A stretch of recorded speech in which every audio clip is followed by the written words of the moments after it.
Hello everyone, welcome to another Java for Testers tutorial. In this tutorial, we are going to learn about the nested loops in Java. So we have seen the while loop, do while loop and for loop. Now let's understand about the nested loops. So let me create another class file and I'll explain you about the nested loops in that file. So nested loops demo. Include the main method, click on finish. Okay, let me clear this. All right, so nested loop, what exactly does that mean? So for example, if I have a for loop, can I have another for loop within this main for loop, or can I have a nested do while loop within the for loop? Okay, so for example, I have a while loop, and within this while loop, can I have the for loop, and within this for you can have do while. So all these nesting of loop is possible, right? So this is what is called the nested for loop. So you can have a loop within loop. So how you will achieve that? The first thing to remember is basically that you define the loop within the loop, and that loop should be independent of the outer loop. So for example, if I am defining a for loop, so I'll define the variable, I'll define the int I and initialize it. Okay, then I'll check for the conditions. For example, I want to run this for loop for 4 times. Okay, so I'll check for the condition less than or equal to 4, and then I'll increment this value. Okay, so this is my for loop.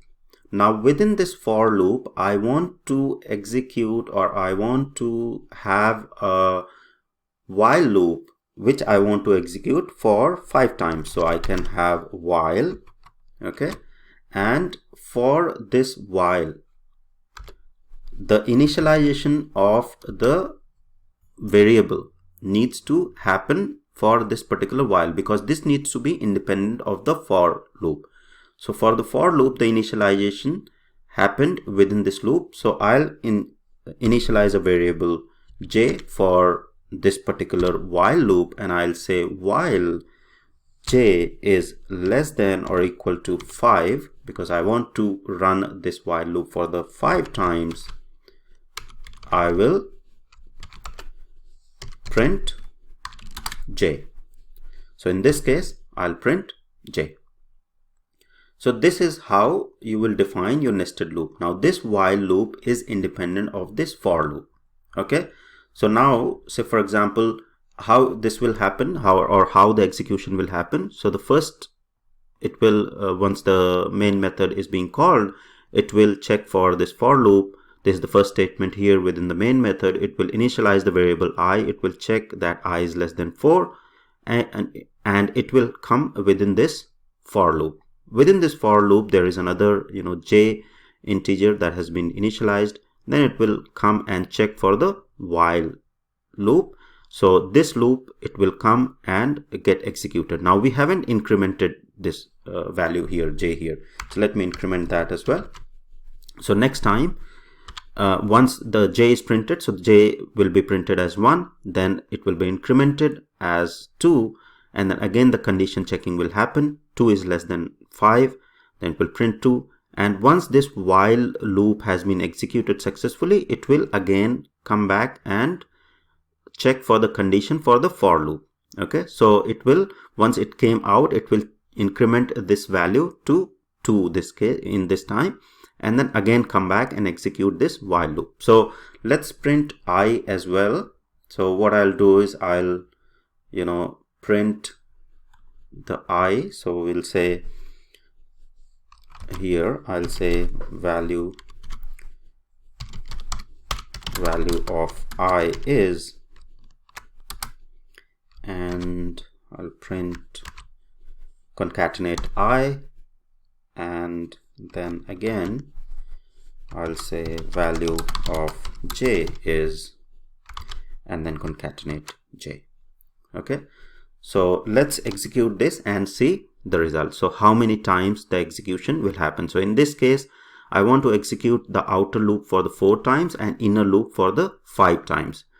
So let's see how many times the execution will happen, and I'll show you how you can calculate the number of executions that will happen in the case of nested loops. So if I execute this, let's see what is the result. So you can see the value of I is 1, okay, and then the inner loop got executed. So value of I, inner loop got executed, which is the while loop, for the 5 times, 1 2 3 4 5. Then the value of I got incremented to 2, okay, and then again inner loop got executed 5 times, right? And then value of I again incremented to 3, then while loop executed for 5 times, and then outer loop got executed and inner loop executed for the 5 times. So if you see the total number of executions that had happened is basically 4 times 5, right? So 20. So if I simply put a counter, so I'll define a counter first. So I'll define a global variable count and initialize it to 0, and let me count that. So I'll say simply with each iteration that happens, I'll count that, and after this parent for loop has been executed, the final count, I'll simply print the final count. Okay, so I'll say print the final count, and let me format this space as well. So there is a space here and also here, so you can see it properly. Let me run it again, and you can see that the value or the number of times the loop has been executed is 20, right? And you can see this is the outer loop, the value that is printed here. This is for the for loop and this is for the while loop. So in the for loop, once the execution started, initialization happened, it came within the for loop, and within the for loop there is another while loop. So while loop got executed 5 times, once within the for loop, and then again it went to the for loop once the while loop got executed successfully for the first time. Then it incremented the value at the for loop to 2. It came down and then executed the while loop for another 5 times. So that happened for until the for loop executed successfully. Now in this case, I had 2 loops that are being nested. So for loop and then while loop is nested within the for loop. Can I have another loop nested within the while loop? Yes, you can. So within the while loop, if I want to have another loop or nesting of further loops, it is still possible. The only thing you have to do is, so within the while loop, what I'll do is, for example, I want to use another for loop. So I can initialize another for loop, and I can say int x is equal to 1, and while x depends how many times I want to execute this loop. Say I want to execute it just 2 times, then I'll say x plus plus, and then I'll simply print the values. So instead of printing here, what I'll do is I'll print all the values within this child loop, which is the for loop, the lowest level of the nested loop. And then let me bring it down here, the increment of j, and count. I'll count within this child loop, which is the lowest loop, and I'll print I, I'll print j, and then I'll also print x, which is the another loop.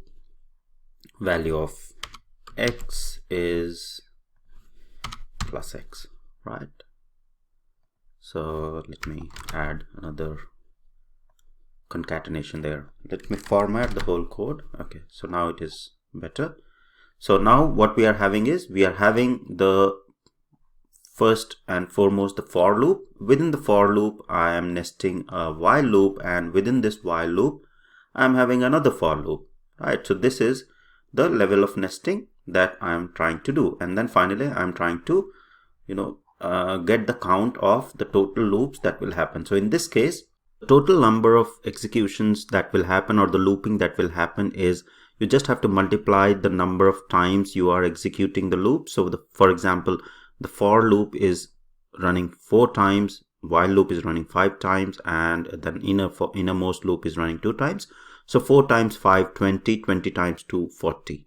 So this looping will happen 40 times. So if I run this and see the results, you will see that the count has been changed to 40. And if you see the results here, so this is the outermost loop, and the outermost loop will run for the 4 times. So if you see 1, 2, 3 and 4, right? And then this while loop will be run for 5 times. So here you'll see, because this innermost loop I'm running for 2 times, so 1 and 2. So every time we are in the while loop, this inner loop will execute twice, and then it will move to second iteration of the while loop. It will run again the inner loop for the 2 times. So that's what it is happening, and total number of times the looping will happen is 40, right? So that's how you can achieve the looping or the nested looping in Java. The key point to remember is that you have to keep your loops separate entity when you are nesting your loop. So you define the loop as a whole. So in this case, this is the innermost loop, right? So the initialization is happening for this loop within this particular loop. Similarly, for this while loop, I am initializing it within this particular for loop. So I can't initialize, or if it is like not independent of this whole loop, then this creates sometimes a problem, and you won't be able to debug the issues that you are trying to whatever you are trying to achieve out of the loops or nested loop, you won't be able to achieve. So as far as you can, you keep them independent. For loop is independent of the while loop, and then nest them, and you will be able to achieve the desired results of the nesting loops within Java. So that's all for the nested loop concept in Java. You can try a lot more example. You can try to nest more loops. Ideally, two loops or nesting of the loops will be really required in the Selenium concept as well. And I have created a actual Selenium WebDriver test case where you will be utilizing nesting of for loops to get the content from the website. So I'll post that particular link or the video link in this tutorial as well, so you can see the actual implementation of the nested loops in Selenium WebDriver. So that's all for this particular tutorial. Hope you like it. Thank you very much for watching.